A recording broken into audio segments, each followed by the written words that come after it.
Women from every class and age group of society are paid on average less than men in the same positions, even in jobs which were traditionally female-dominated. Women are told that this is because they work fewer hours, take more sick days, and are more likely to have taken at least a year out of work.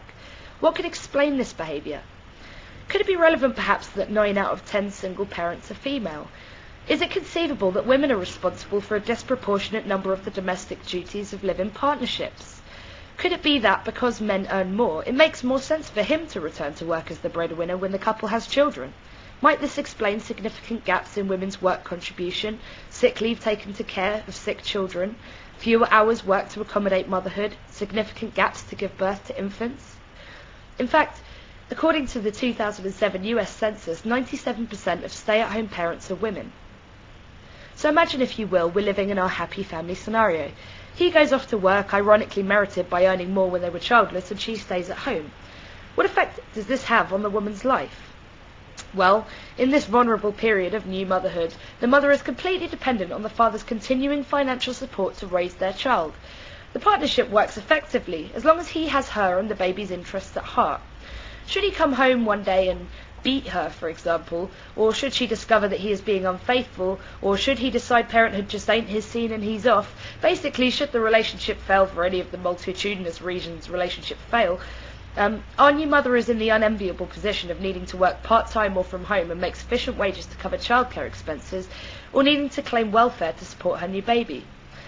This ultimately makes it very difficult for many new mothers to free themselves from domestic abuse, or even to make a consensual decision to leave an unhappy marriage, because for many the daily hell of beatings and even rapes is preferable to the financial hardship of single parenthood. But this is a happy family scenario, right? So let's say he treats her absolutely wonderfully and they've never been happier.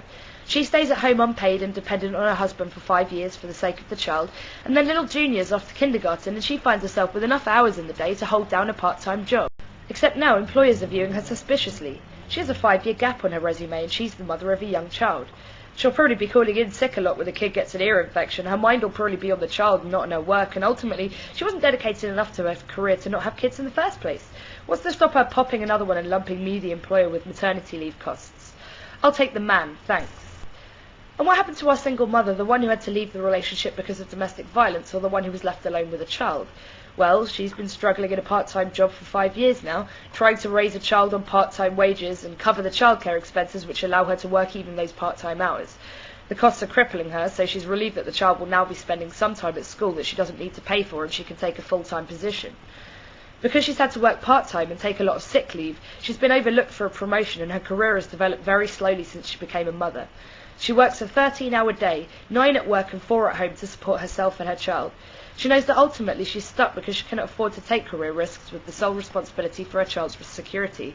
So she sticks with it and prays every night that something will change for her and that she can just find a way to raise the child right. So, married women with kids are less employable, single women with kids are less employable, and young women without kids are less employable than men, because men don't involve all those pesky maternity leave costs when the woman succumbs to the inevitable and breeds. I mean, she's female, right? All women love babies.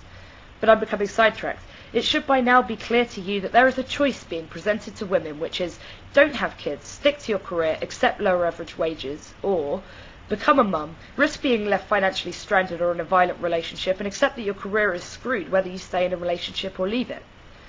Men are not presented with such a choice. For men, the decision is, have kids, keep working at that promotion unhindered, or don't have kids, keep working at that promotion unhindered.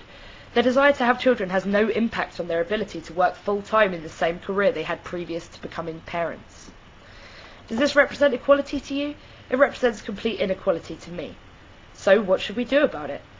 Ultimately, we must lobby the government for subsidised childcare so that any woman who needs or desires to return to work after childbirth is able to make such a decision freely, and so that women with children do not have to stay in dangerous or unhappy living situations because there isn't an alternative. If women have access to cheap or free childcare, many more single mothers on welfare and many more working-class married women, and single fathers for that matter, will be able to afford to return to work. The cost of childcare is significant, and in order to make the decision to work at least part-time, one would have to weigh how much one is able to earn using those hours with how much those hours will cost in childcare expenses. For many women, they are literally better off claiming a pitiful welfare allowance than working.